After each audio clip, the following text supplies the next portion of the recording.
Pumpkin instigator. How are you doing? That's a UK band, The Prodigy, my favorite. Yeah, it's good. It's very good. It's very good. You even good evening, everyone. Good evening. Good evening to you all. How are we feeling? Good, good. Good, good, good, good. I'm feeling great. I'm feeling on top of the world. Good. Chatting with Manish, always a pleasure. Mr. Masters is in the house. We got Nemanja Vidic coming. And what's going on? What is going on? How many Manu fans in the house? Always the maximum number in India. Brilliant. Awesome. Beto. Beto. In fact, you should be saying that to me. Virajo. Back to the hood. Back to the hood. Home ground. What's going on, Manish? Now listen. It's great to see you. I mean, last time we called up was 3 months ago. You were just announced as the Premier League's brand ambassador to India. You were mixing your skills out there with Nemanja Vidic earlier today. It seems to be going well, your new role.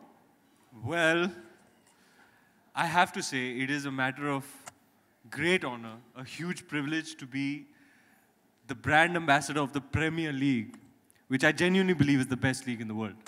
Round of applause. You guys are missing your cue, guys. Yeah. Should we try that again? Shall I hold a cue card saying applause? Yeah. All right, okay. Which I genuinely believe is the best league in the world. There you go. There you go. No, this is the truth. You know, the sheer entertainment value, man, just, you know, from just watching it.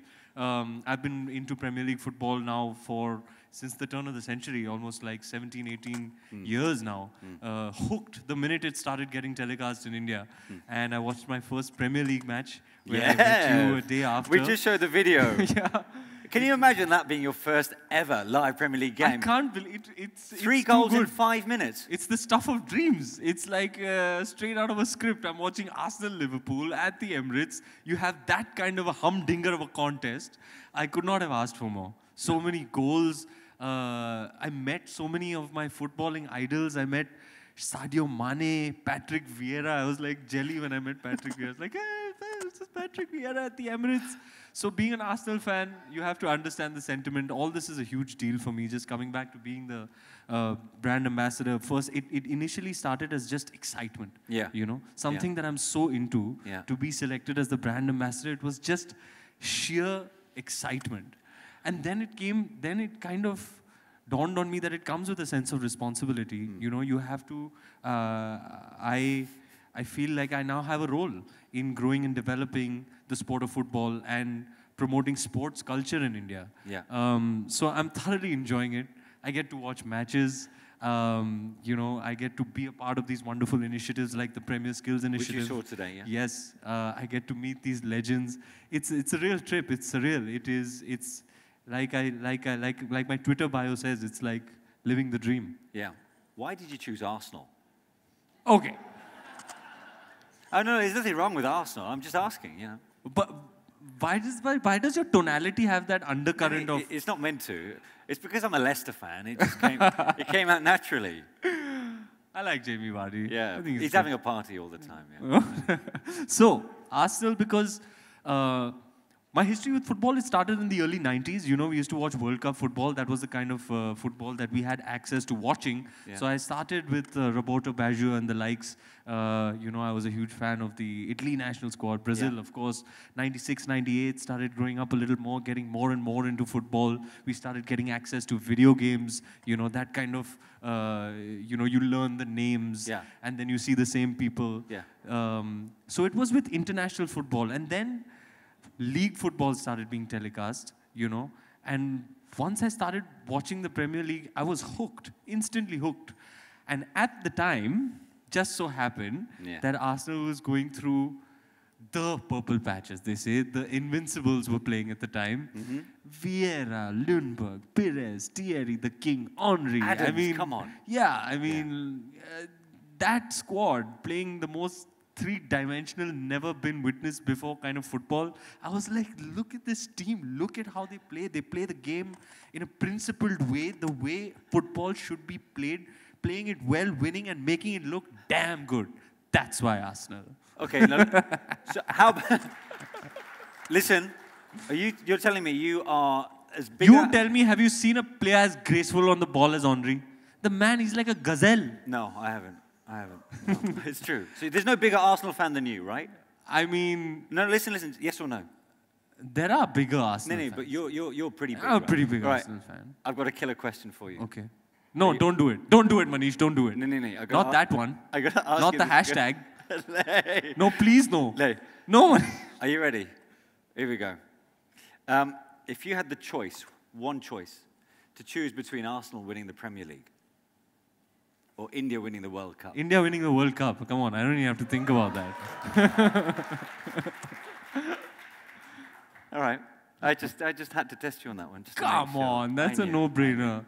So when you met Patrick Vieira and the way your knees wobbled, as you've already just mentioned, did you have an insight as to what it's like then to be a man fan, to be a fan of someone when you yourself have so many million fans? I had 2 incidents. The latter one being with Patrick Vieira. Yeah. But the first one was with Thierry Henry. You know, he happened to come to Mumbai some time ago. And I didn't know if I was going to be able to make it to meet him that night. But I hustled. I gathered a bunch of friends and I made it.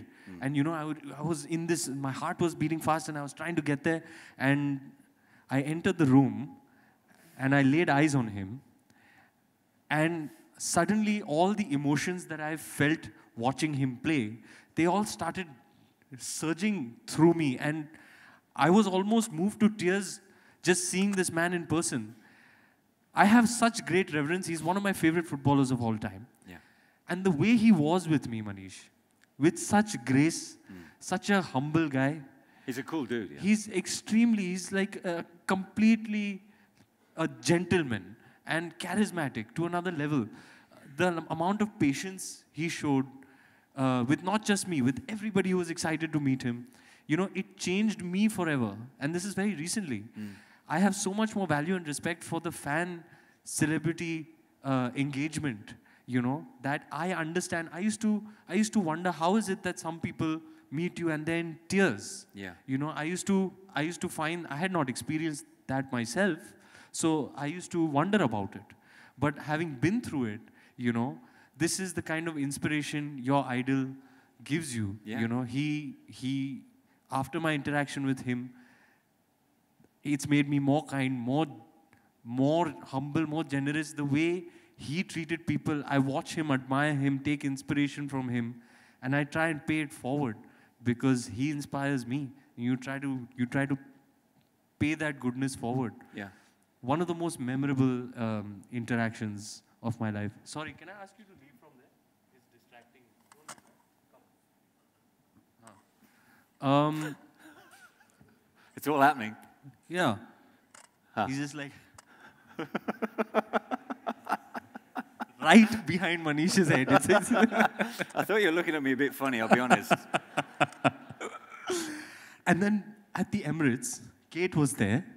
And I was with my best friend who actually initiated me. He is large part of the reason I became an Arsenal fan is because I used to watch with him. And he was already so passionate about the North London team. Yeah. So we were pitchside. We finished all our responsibilities. It was wonderful to be pitchside at the Emirates. It's a gorgeous, gorgeous stadium.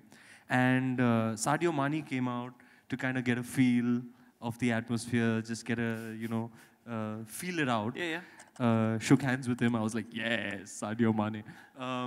And then we were walking through the tunnel. We were done. We were walking through the tunnel. My friend Karan, he was walking ahead of me. And now I want you to imagine, I'm at the end of the tunnel, and I'm walking through, and I'm seeing Karan is walking in front of me, and he makes the turn. And as soon as he makes the turn, he goes like, oh my God.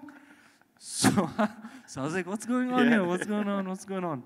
And he was bumbling, so he couldn't indicate or communicate to me in that state what he was trying to say.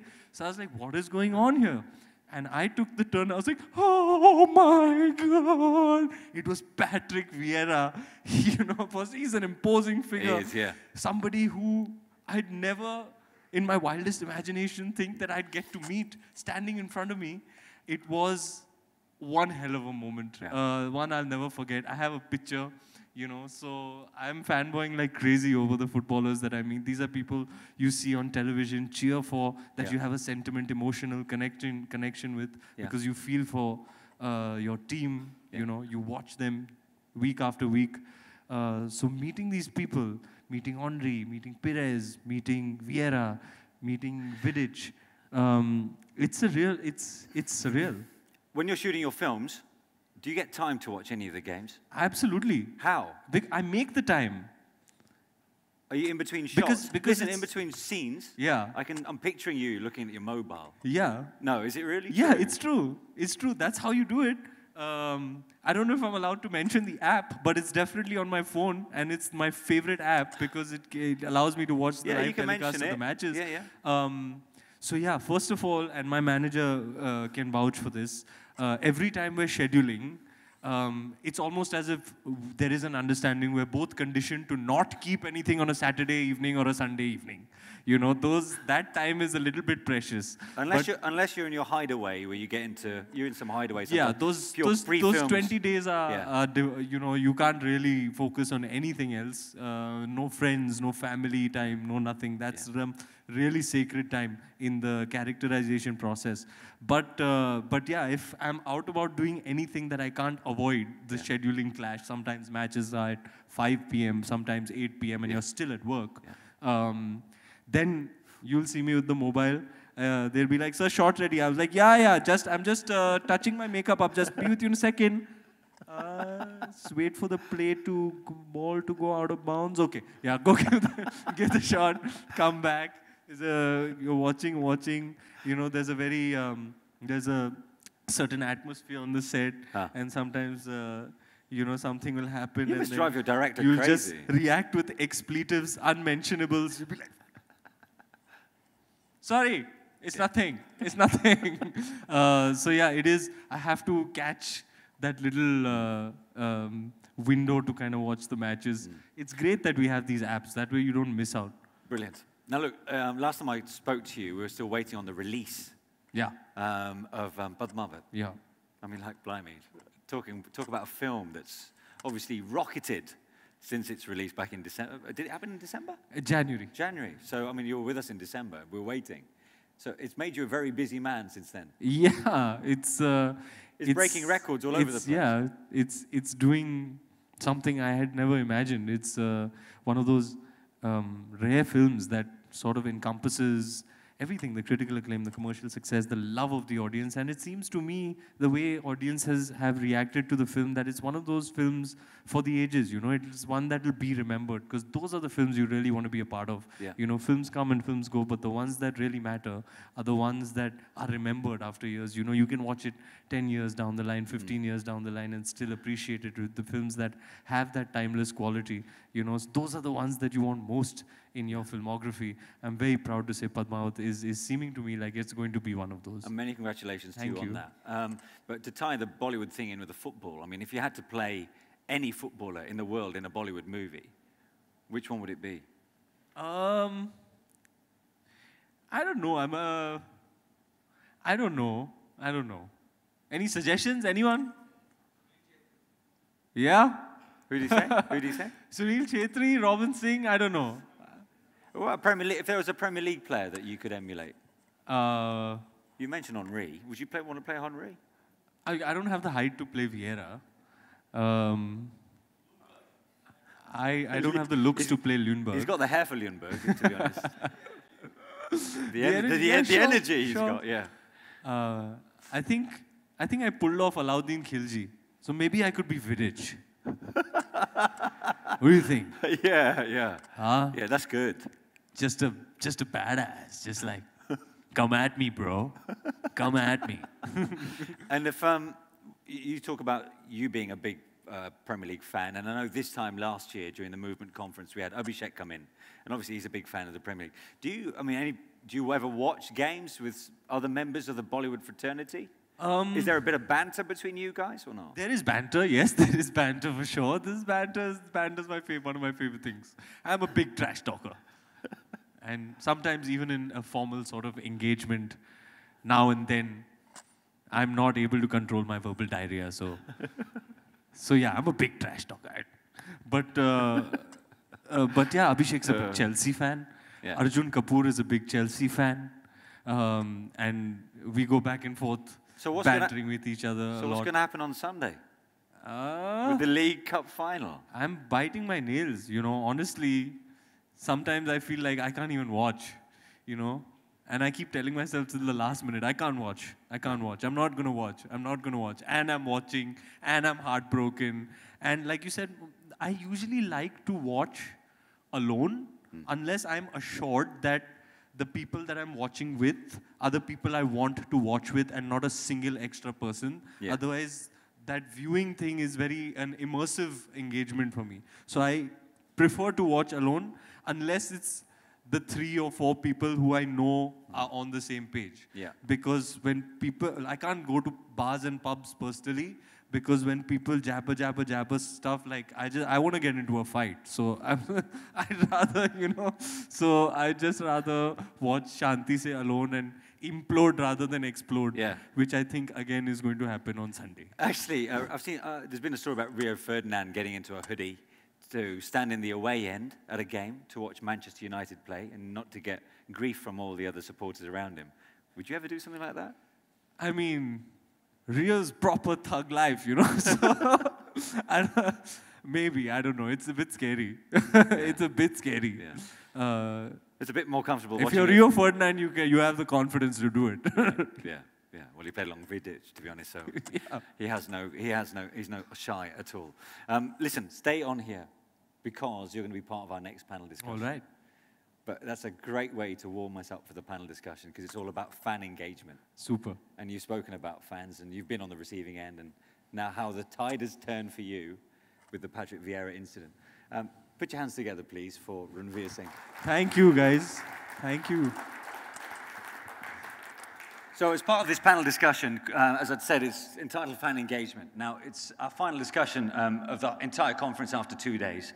It focuses on the on-ground realities, then, of fan engagement and in the involvement in a unique market like India. So how to build and grow a loyal fan base and subsequently convert the fans into a sustainable revenue stream. So joining Ranveer on set today, please put your hands together for Gaurav Modwell, President of FC Pune City.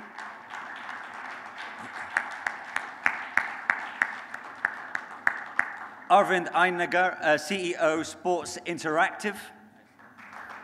Sir, Arjun is your one. Yes, he is. Tim Vine, Director of International and Public Affairs at the Premier League. And Akshay Tandon, co-owner and club president of FC Goa. Hello, my friend. Good to see you. All good? Nice. Cheers.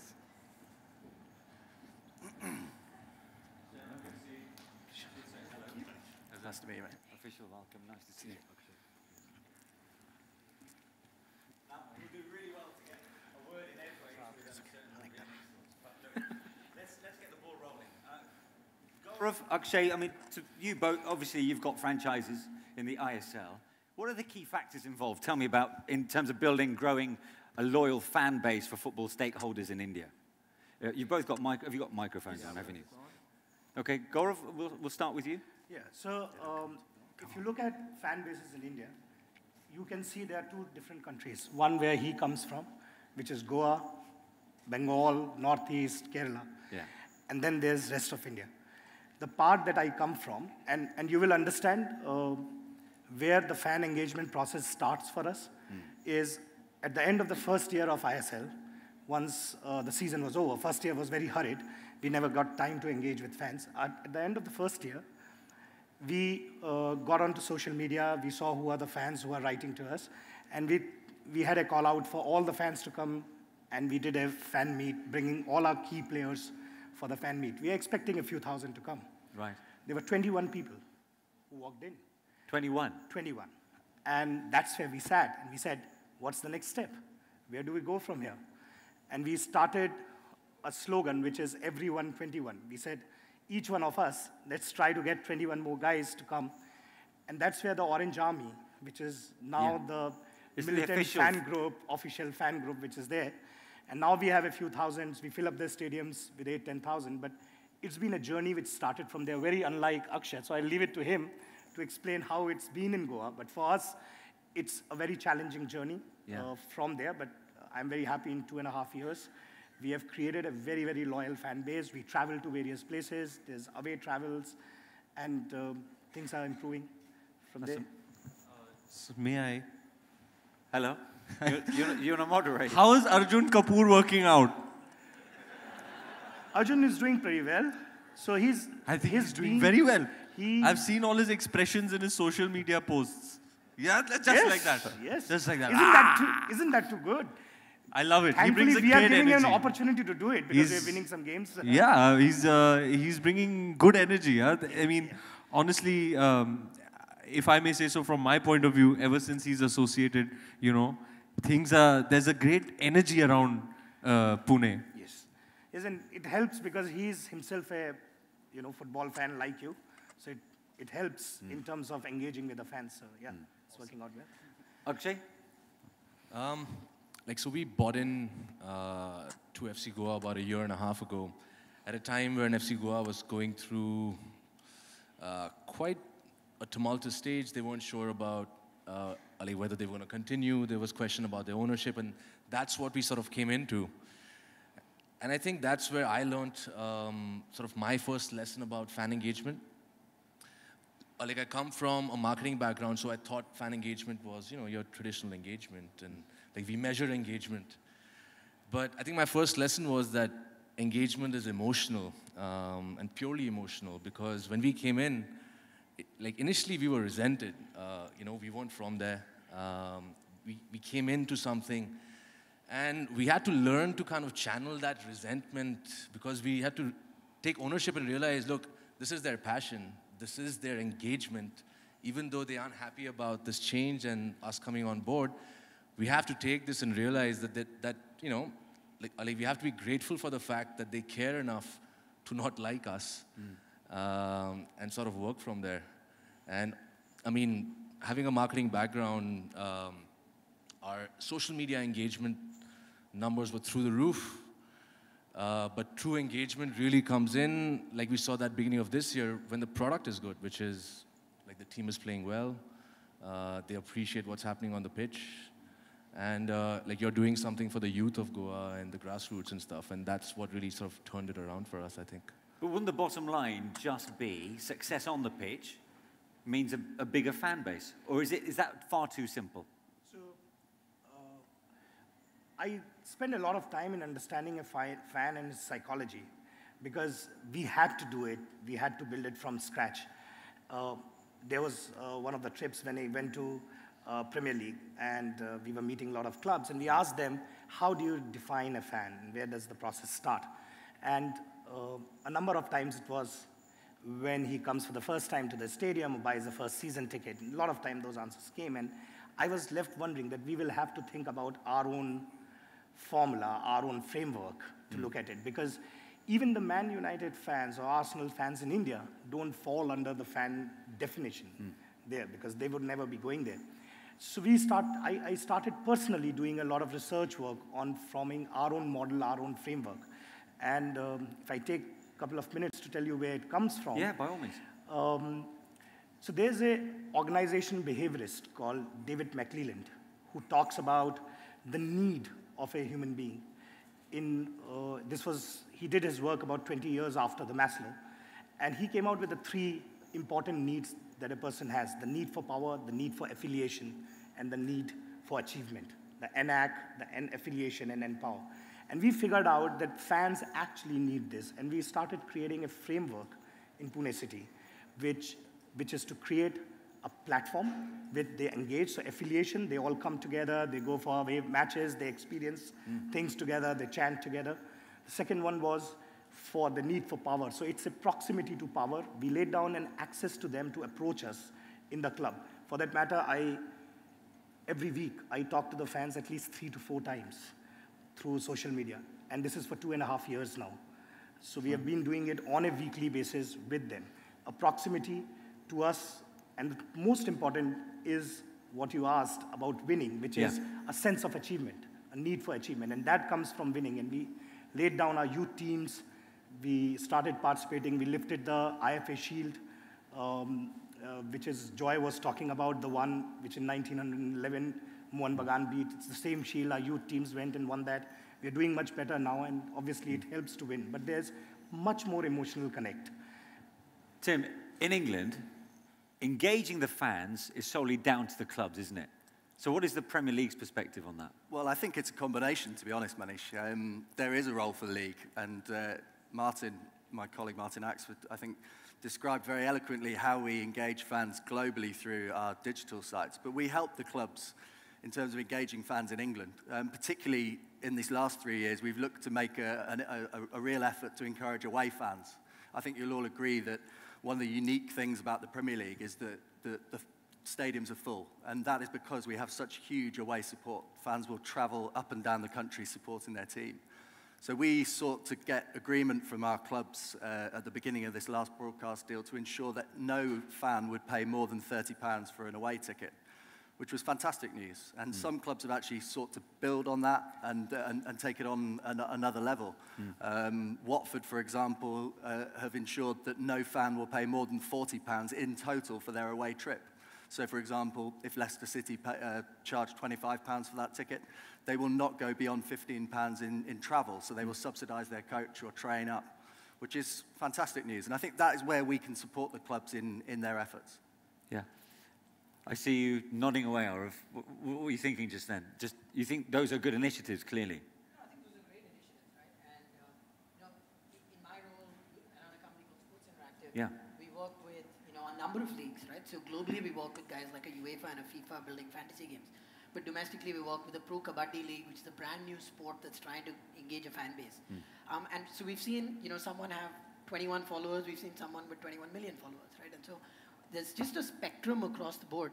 But one thing that I've just seen across anything, right, is while team success correlates nicely with whether you have a following or not, there's a certain irrationality of sports fans, right? And that often when you think about consumer behavior, it transcends some of the traditional choices. I think back to a cricket match I saw between India, Australia, and Lakshman and Dravid put on this great partnership and got India back to victory. And I believe, even though I'm an engineer and very rational, that there were 3 reasons India won, right? Lakshman's great batting, Dravid's great defiance, and my role of actually sitting in one position on the bed the whole day. Right? I know that makes no sense, but that's the irrationality of a fan, right? I mean, you have to be a little irrational to follow Arsenal, right? But, I could have mentioned a few more clubs. I usually take, like, my partner's case. And on that note, I shall make a quick exit. But I think, it's understanding that fan behavior is very different, and it's not traditional marketing and consumers. And almost trying to figure out how do you tap into that affiliation angle? How do you build on that tribalism? And this gives them different means. We do a lot of it on digital, but then how do you do that in Stadia? And there's just a number of things you can do to drive that.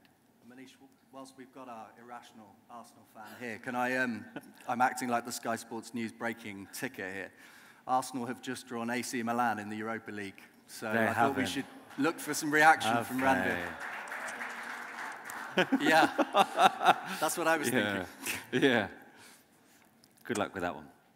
Why? Akshay, I mean, like we've heard there in terms of how the Premier League's involved in terms of engaging the fans. In what ways can ISL clubs learn from the Premier League? Like I took over officially last year, and the first thing I did was, all right, like I've played football, I've followed the Premier League and La Liga, I've played a bunch of FIFA, but beyond that, like I really don't know much. So I went off to Portugal. I spent time with Benfica and Sporting. I went to Spain. I went and studied Bilbao and how they function, and Barcelona, and I went to Manchester as well. Yeah. And like the one that kind of stood out for me was Bilbao to a certain extent. Like I know it's not a Premier League club, but it has a lot of sort of similarities to Goa, in the sense that like they're very proud of their sense of identity. And I interacted with from like stadium managers to ball boys to grandmothers sitting in cafeterias, and everyone had a story about how they were associated with the club. And that goes back maybe 50, 60, 100 years for them. And it's like, all right, my nephew is a coach for the under-13 team that sends players to their academy. Yeah. And that's the association. So I think, you know, engagement when it comes down to it and what we can learn from a lot of these clubs, I mean, like the Manchester clubs came out of the church wanting to have something for like the boys to not get into drugs and gang wars, and like it came from an actual social purpose. And the same with Athletic Bilbao, the same with most of these, like like they came to address a social need. And you know, that's what we're trying to do at Goa. Like we realize that football is a common denominator, that everyone has a sense of identity that they can associate with. It's my uncle was part of the Dempo club, and you know, someone is associated in some way or the other. And I think that's what we can learn, is that it's not just about top-down marketing and like educating them about football. It's about engaging with them at the physical point where either their kids are playing, you have soccer schools where they're sort of going to soccer schools, and you're kind of engaging with them where you're kind of giving back. And it's not just about playing football, it's about coaching and refereeing and analysis and reporting, and there's so many aspects to it, you know, so that's true engagement. And there are so many facets and different ways that you can engage your fans. I suppose the play, the victories, but also bringing on brand ambassadors. Gaurav, if I gave you this scenario, if you had Ranveer Singh here as your brand ambassador, and you could do anything with him to engage your fans, away from all the traditional stuff, what would that be? I'll have a penalty shootout between him and Arjun at the beginning of every game, bare-chested. That will be called to me Rakt Keshri, which is our slogan, Rakt Keshri versus Sakt Keshri. He thought about this. I want. Yeah, that's good. You'd win it. It's out of the box. No, I like that. Akshay, if you could have this guy as a brand ambassador of Goa. I'm confused now. Is it Virat or is it Varun or is it both? Like, I don't know. You're confusing the hell out of us. It's Virat, it's Virat. Okay, it's Virat, it's Virat. Yeah. You know, I think with ambassadors and with sponsors, we have to look at more than one season and more than one campaign. And I think we have to find a way to like tell good stories, which can kind of, I mean, like in a story which has a 5-year or a 10-year kind of gestation period. So if these are ambassadors that are going to be here for not just like, you know, 1 year, it's like it's not a one-term deal. Like, can we come up with a story of how through the grassroots, where we bring a sponsor on board, the ambassador is representing the entire sort of story and not just a particular marketing campaign, is how we go about sort of engaging with, I mean, that's what we're trying to do with Virat. In fact, next week, he's launching our foundation for us. I mean, like the idea is to kind of engage them in initiatives that are going to be there for 10 years as opposed to, you know, I mean, like we know Virat can't attend matches very often, like he's the busiest man in the country, you know, so. Yeah. Just with you, Ranveer, I mean, you know, talking about brand ambassadors, you often sometimes see celebrities, singers being associated with brands they have no connection with. But then there's you and the Premier League, just looks like a natural fit.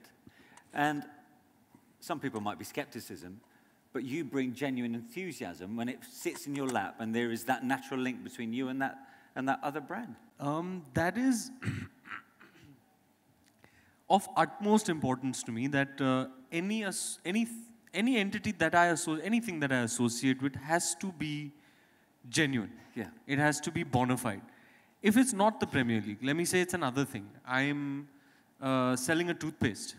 I ought to be using that toothpaste, and I ought to be experiencing everything that product promises to me. So I genuinely believe that from the heart. I'm convinced of it, and so I can sell it, endorse it, and only if it's organic, if that association, will it bear fruit, according to me. Yeah. This is in my experience. So, because you can't fake that enthusiasm. True. Which is why, for a large number of years, there were a lot of sports entities wanting to associate. Yeah. You know, but my only thing to them would be, I can't fake it. It will show.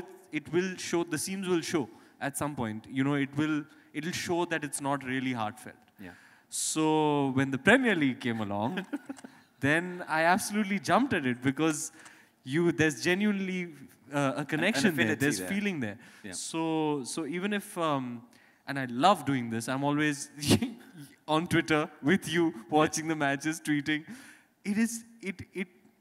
It really, that energy is real, it's organic, and so it spreads. Yeah. You know, so it's got to be legit. Let's put it that way. Okay. I'd say from our perspective, I was lucky enough to meet Ranveer back in October when we first had this discussion, and the overriding emotion was definitely genuine enthusiasm when I left that meeting, just bowled over by it. I think now we need to work out how we clone him and roll him out in other markets. That's going to be the big challenge. Mind So you, any scientists out there, we'll have a word later. Yeah. Well, I don't think Vidic did his claims much harm. He's been fantastic. Absolutely. You wanted to say something? No, I was just going to say that really explains your association with Durex as well. Very true, sir. See, but that doesn't bear Sir, fruit. that was my very first endorsement in my whole life. What does that tell you? Arvind. That's just the beauty about sport, right? Because at the end of the day, there are certain things you can get excited about. Yeah. But it's really hard to say, man, I love this engine oil, right? Like Yeah. no one actually goes thinking about that, right? But you Yeah. get a brand ambassador about, sport, Premier League, things just coming through, right? I think it comes back to that fandom, and most brand ambassadors, if they are genuine fans, which is easier to find in sport, that just is the perfect fit. And that's perfect, but then you have challenging aspects, i.e. the off-season. I mean, what activities do you have to keep the fans engaged during the off-season, for example? Yeah, that's a great question, and it's particularly true in India where, unlike the rest of the world where you have leagues that run for 6-9 months, I mean, before this year, it was like a 3-month season, right? With the ISL, we had a 6-week Kabaddi league. And so there, I think it's important to do 3 things, right? One is bank as much relevant content as you can during the regular season. So you won't have access to the players. How do you still get things going out as often as you can? 2 is to try and stay relevant, right? So how do you pick up a trend that's coming up and still talk about it? So there isn't, once the ISL season is over, can you still talk about India football as a whole? Can you talk about an association with a Premier League club that you're tied into? Yeah. And the third is then how do you create offline opportunities to build that fandom, right? And we've made it hard for ourselves because the cricket started the template in India with a Premier League kind of, the IPL window, which was 6 weeks. That's really not the model that's worked anywhere else in the world. And I think you're seeing longer seasons for these other leagues. And it's therefore then just creating a longer in-season, which then can build momentum to the off-season, right? And what are the unique challenges that are posed by the Indian supporters to the stakeholders as opposed to supporters from other parts of the world? So that, again, will depend on the sport, right? And I think that's one of the things which, you take a sport like Kabaddi, which has done phenomenally well, right? Yeah. What's really helped is it's been packaged brilliantly by the league, but it's also, you have the best in the world playing there, right? When you take the Indian Super League, that's always going to be a challenge for the diehard football fan to say, hey, this is not Vidic, right? So how do you is it the best quality football? But the league has done a phenomenal job of getting folks who wouldn't even watch the Premier League, right? Getting the flirts and converting them to fans. And so that's where I think you need to figure out what's unique about the Indian market, and then what do you need to do as a challenge to say, even if I don't have best quality of play, how do I bring in the entertainment factor? How do I bring in then, over time, the quality of play? So get people in and convert non-followers into flirts, flirts to fans, and then fans to fanatics. Right? Yeah, Move them up the because ladder. you, like you said, Gaurav, earlier, you have to almost measure, I don't know how you do it, as to how you quantify what is a fan. You said that earlier. So the way I define a fan now is not quantifying, but how I define a fan now is when he gets the bragging right, when you have provided him the bragging rights where he takes a position with his peer set in terms of saying, this is my team, this is the person I support, this is the Bollywood star I support, and you take a position. Yeah. The day you take a position, then you keep rationalizing and you're becoming bigger and bigger fan of. So that is the point when I call a fan, when he has taken a position with his peer set. Yeah.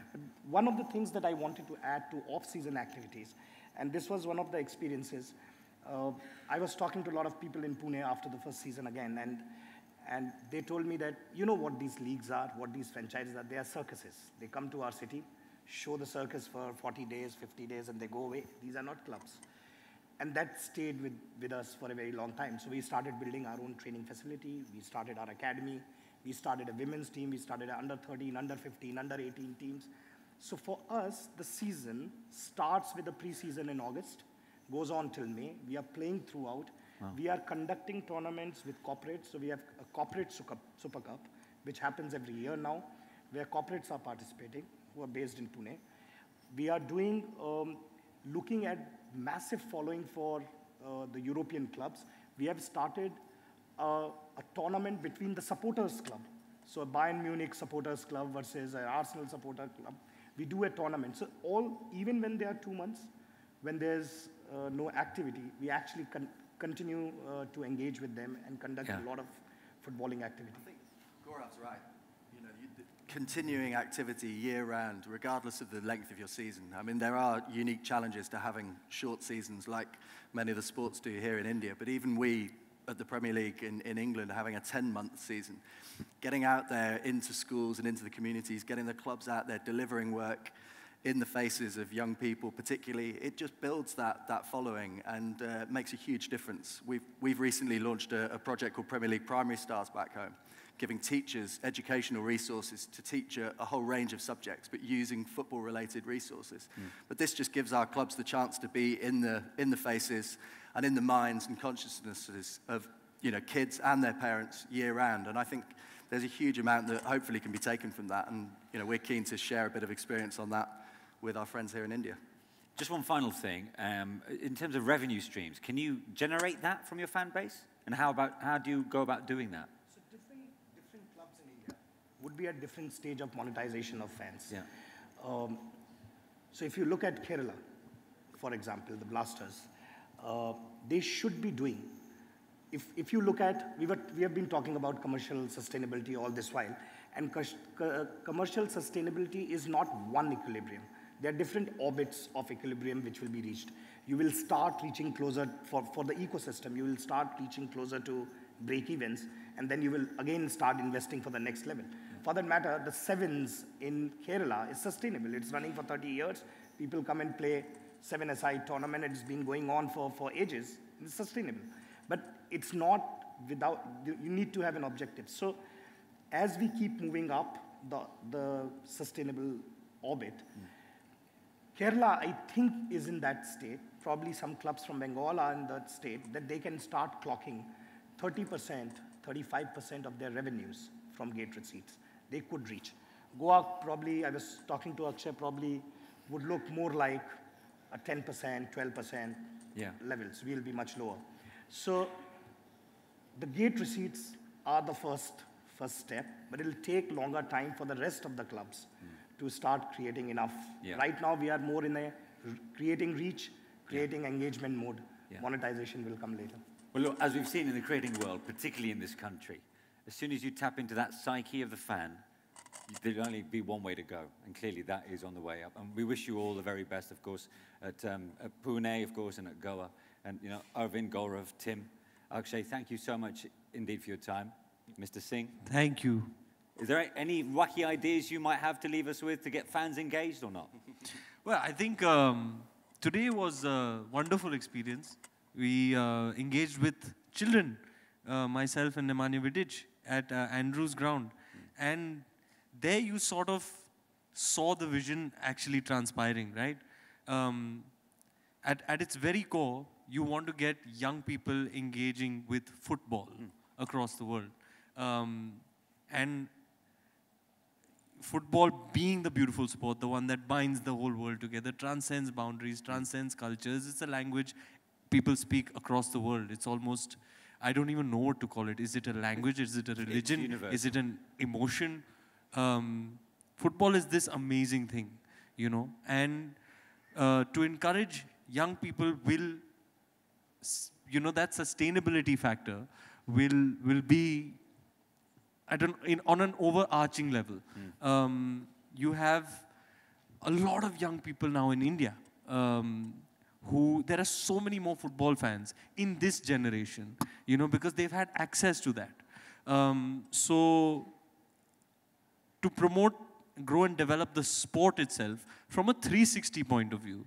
The more the sport grows, everything in this ecosystem within that sport will grow. And like Vidic very rightly said, he said the first thing, forget technique, forget everything. First, show kids how much they can love and enjoy the sport. Smiles first, you know.